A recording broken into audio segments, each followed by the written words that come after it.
দুনিয়াতে যত অদ্ভুত অদ্ভুত প্রশ্ন সব আপনি মুসা আলাইহিস সালামের মাথা থেকে পাবেন। বিভিন্ন বিষয়ে আল্লাহরে প্রশ্ন করতেন। সাইয়েদনা মুসা আলাইহিস সালাম আল্লাহরে বললেন, আল্লাহ আপনি আমার এমন একটা জিকির শিখাইয়া দেন যে জিকিরটার শব্দ আপনি আর আমি ছাড়া কেউ জানবে না। দিনে রাতে সব সময় এই জিকির আমি করব, আপনারে ডাকবো, কিন্তু শর্ত হলো এই জিকিরটা জানবে শুধু আপনি আর জানবো শুধু আমি। আল্লাহ বললেন, মুসা পড়ো লা ইলাহা ইল্লাল্লাহ। মুসা আলাইহিস সালাম কয়, মাবুদ এটা তো জাতীয় জিকির, সবাই জানে। আমি তো চাইছি এক্সেলেন্ট একটা জিকির, কারো কাছে নাই, শুধু আমি জানবো আর আমি পড়বো।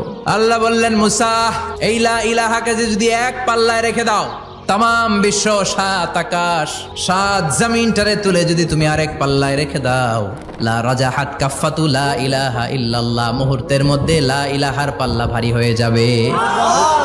ও মুসা, তুমি যতই এক্সক্লুসিভ জিকির চাও, লা ইলাহার চেয়ে দামি জিকির আমার কাছে নাই।